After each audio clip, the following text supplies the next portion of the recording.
તમારી dashing smile આપો.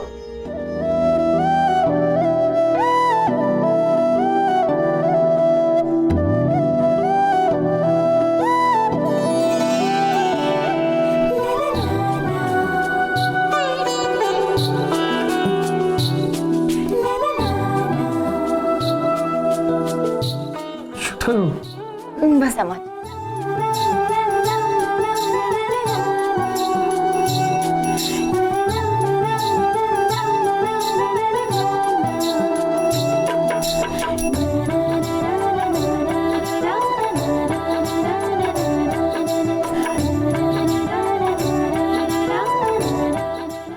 હું જાઉં?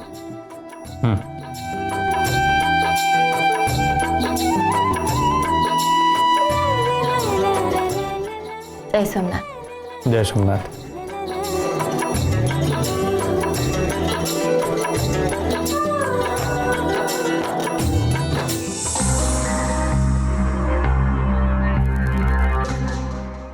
ફોન સતત બંધ આવે છે.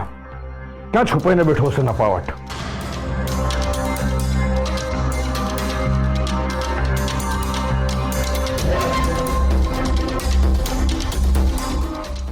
શું થયું ડેડી?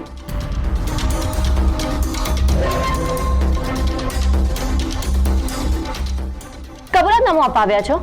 એ સર તું અત્યારે એ બધું છોડ, મારે તારી મદદની જરૂર છે. ઓહો, શું વાત છે?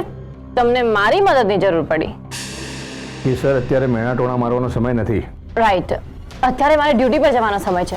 સોરી ડેડી, ઓલરેડી મારે બહુ જ લેટ થઈ ગયું છે. હું તને ડ્યુટી કરવા માટે જ કહી રહ્યો છું. એ સર બેટા, મારી સાથે ચીટિંગ થઈ છે. શું? હા તો બ્રેકિંગ ન્યૂઝ થઈ ગઈ. તમારા જેવા ખાનદાની માણસ સાથે ચીટિંગ?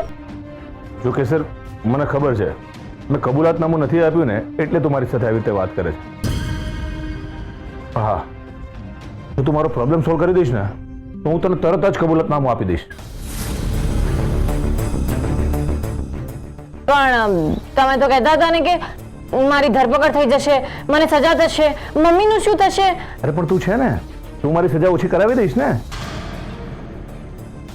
તારી મમ્મીનું ધ્યાન રાખવા માટે અનેરી છે જ. અનેરીને દિવ્યકુમાર થોડા દિવસ આપણા ઘરે આવીને રહી જશે. જો એમાં કંઈક 19-20 થશે તો તું તારી મમ્મીને અહીંયા તારા ઘરે લઈ આવજે. પણ ડેડી, લોકો વાતો કરશે કે દીકરીના ઘરે આમ. એટલે તું તારા ડેડીને મદદ નહીં જ કરે એમ ને? જ્યારે મને તમારી મદદ જોઈતી હતી તો તમે મને સેલ્ફિશ કહી, તો હવે હું અત્યારે તમને શું કહીને બોલાવું? અરે એ તો હું એમ જ બોલ્યો હતો. શું છે, ખાનદાની માણસો ઘણું બધું બોલતા હોય છે, એમની વાત બહુ મન પર નહીં લેવાની. અચ્છા, અત્યારે જો એ બધી વાત છોડ, અત્યારે હું કહું ને એ માણસને તું શોધ. કોને શોધવાનો છે? એનું નામ દેવરાજ છે. એક પાર્ટી માટે મેં એની સાથે જમીનની ડીલ કરી હતી. આજ સવારે અમારે એક હોટલમાં મીટિંગ હતી. હું અને પાર્ટી કેશ લઈને ત્યાં ગયા હતા. બધા પેપર્સ રેડી હતા. પાર્ટીએ દેવરાજને કેશ પણ આપી દીધી હતી. હું જરાક આમ તો બાથરૂમ જઈને પાછો આવ્યો અને જોઉં છું નપાવટ દેવરાજ અને પાર્ટી બંને ગાયબ. હા તો એ તો એમની ડીલ થઈ ગઈ હશે એટલે જતા રહ્યા હશે. અરે પણ મારું કમિશન ગયું ને.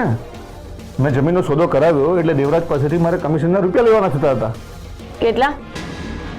જો અત્યારે એ બધું ઇમ્પોર્ટન્ટ નથી. પહેલા તો દેવરાજને શોધ અને એની પાસેથી મારા રૂપિયા અપાવ. ઠીક છે, જોઈશ. હું જોઈશ. હા, એ માણસ ક્યાંનો ક્યાં જતો રહેશે. તાબડતોબ એક્શન લે. તારે ખબરીને કે દેવરાજની તપાસ કરે. અને હા, પોલીસ ફોર્સને એલર્ટ કર જલ્દી. તાબડતોબ કબૂલાતનામું આપું છું એવું કહ્યું હતું તમે? તમે શું કહ્યું હતું? હું જોઈશ, વિચારીશ, અને પછી વિચાર પણ ના કર્યો. એટલે તારા ડેડી સાથે તું આવું કરીશ? અને ડેડીએ પોતાની દીકરી સાથે જે કર્યું એ યાદ છે ડેડીને?